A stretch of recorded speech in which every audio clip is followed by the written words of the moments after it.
Anda kembali menyaksikan Nusantara Economic Updates, pemirsa. Dialog bersama Wakil Ketua Umum Perhapi, Raspani, kita lanjutkan kembali. Pak Res, ini kan kebijakan juga tentunya dengan adanya perubahan kebijakan, aturan baru, ini kan tentunya berpengaruh pada keputusan investasi, kemudian juga rencana produksi, jangka panjang, belum lagi kan ada juga kenaikan biaya produksi nih di sini. Nah, Anda melihat secara jangka panjang mungkin untuk di tahun 2026 ini dampaknya akan seperti apa dengan adanya kebijakan pengenaan bea keluar ini? Ya, kalau kita lihat, yang jelas pengenaan bea keluar itu kan tentunya meningkatkan kewajiban, ya. Di mana selain tadi forecast dari penurunan harga batubara ini masih mungkin akan terus berlanjut gitu ya.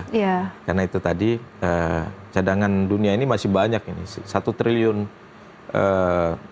sekitar 1 triliun ton ya.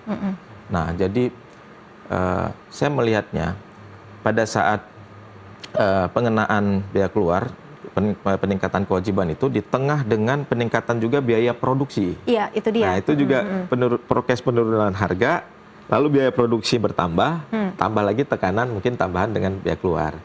Tapi sejauh dihitung dengan cermat gitu ya oleh mungkin di Kementerian Keuangan bersama Kementerian SDM dengan angka-angka yang wajar dan bisa tetap menjaga profitability sehingga industri masih bisa bergerak, it's okay lah. Itu oke-oke saja menurut saya. Negara berhak kok untuk mendapatkan benefit yang lebih. Yang penting dijaga aja.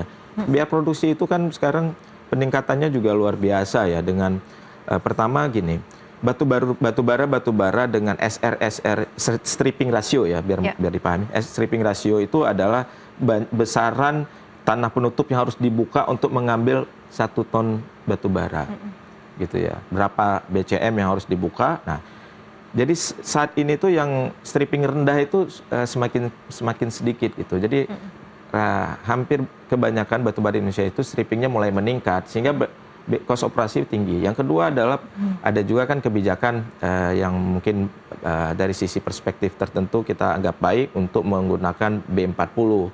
Nah, B50, tapi sebenarnya dari sisi di lapangan itu peningkatan dari harga bahan bakar itu dengan B40, penerapan B40, B50 itu juga luar biasa, peningkatan yang signifikan di atas 20% mungkin ya peningkatan bahan bakar dan menjadikan biaya mining itu dan biaya stripping itu tinggi sekali gitu. Nah, ditambah dengan kenaikan royalti kemarin dan lain-lain. Itu menjadikan beban semakin tinggi sementara harga semakin rendah. Sehingga kalau kita menerapkan bea keluar, kita hitunglah yang tepat angka-angkanya seperti apa. Saya pikir mungkin pemerintah juga saat ini kan pemerintah kita sangat terbuka ya. Baik dari Kementerian Keuangan, Kementerian SDM.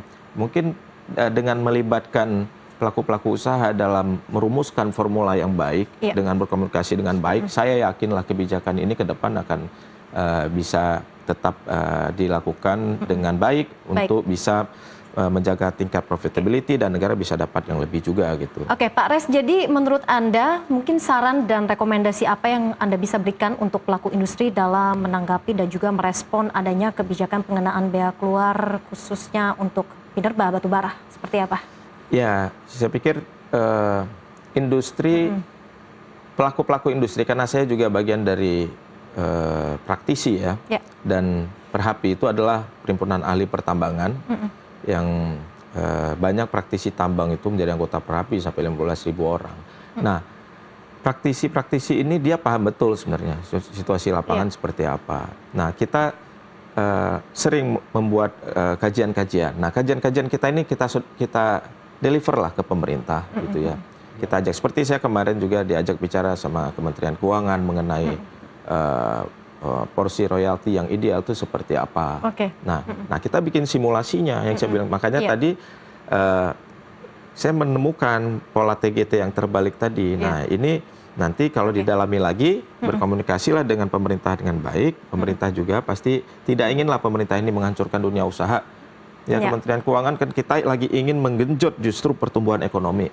Pasti dunia usaha yang merupakan backbone dari pertumbuhan ekonomi itu akan dijaga. Apalagi di sektor komoditas, energi, batubara ini bagian energi. Ya kan, kita punya DMO nih untuk kalau kita mau industrialisasi, peran batubara itu masih sangat tinggi. Makanya nggak mungkin industri batubara ini akan dalam waktu dekat mungkin akan tergantikan gitu ya. Oke, baik. Sektor minerba masih berkontribusi tentunya pada PDB kita begitu ya, Pak Res ya. Cukup dan signifikan. Tentunya masih ada komunikasi yang cukup erat dengan pelaku industri dan juga pemerintah terkait dengan kebijakan-kebijakan yang nanti akan diatur ke depannya. Betul. Pak Res, terima kasih atas waktunya sudah baik. bergabung bersama kami di Nusantara Economic Updates pada siang ini. Sukses dan sehat selalu untuk Pak Respandi. Terima kasih juga Mbak Ellen. Dan pemirsa, dialog tadi juga sekaligus menjadi penutup perjumpaan kita hari ini. Ekonomi bukan sekedar angka, tapi nafas kehidupan kita semua. Dari pasar tradisional hingga industri digital, dari rakyat kecil hingga kebijakan besar, semua saling terhubung. Saya Ellen Gracia pamit undur diri, sampai jumpa.